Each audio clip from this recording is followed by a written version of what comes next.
Experts puzzled as hospitals sue over surprise billing ban. The No Surprises Act was passed by Congress last year to protect patients from unexpected medical expenses, which has long been a problem for Americans who seek care from hospitals or doctors outside of their insurance networks. Most types of surprise billing are now prohibited by law. Previously, it was common to receive a surprise bill.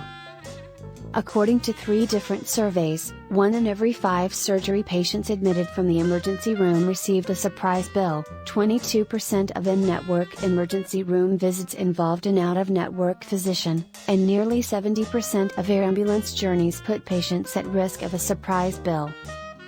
Those who received a surprise bill paid 10 times more to emergency department doctors than those who did not. Now, however, hospitals, not affected physicians, are leading the charge against the new surprise billing regulation. Specifically, the American Hospital Association and the American Medical Association have filed a lawsuit challenging a fundamental provision of the statute that governs how arbiters must handle payment disputes for out-of-network care. This has healthcare policy experts scratching their heads. After all, physician groups are the ones most at danger under the new federal statute prohibiting balance billing for hospital patients, not hospitals. This raises a question.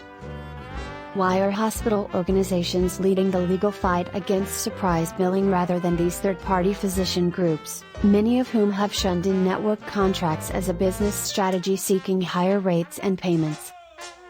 In their complaint, the AHA and AMA target a provision of the law that determines how mediators must resolve out-of-network care payment disputes. According to the statute, arbiters can evaluate a variety of factors, including the physician's level of training and the patient's level of acuity. However, the law compels arbiters use as a starting point in talks the qualifying payment amount, or the median in-network fee for a specific service in a certain region. According to the AMA, reliance on the qualifying payment level is unjust because it is set only by insurers.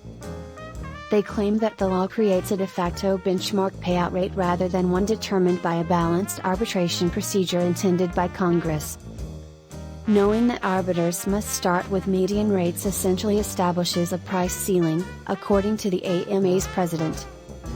They are concerned that tipping the scales in this way will encourage insurers to exclusively engage with least-cost physicians and suppliers to negatively influence downward the qualifying payment amount to which they are subject. At the same time, other policy experts wonder if the legal challenges are more about thwarting what providers think would be a steady march toward future pricing regulation.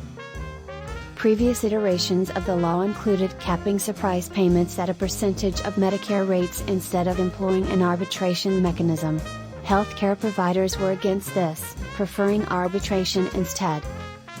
Please like and subscribe if you enjoyed this video, it helps others find our content. And please visit Econobits.com for a list of resources and references.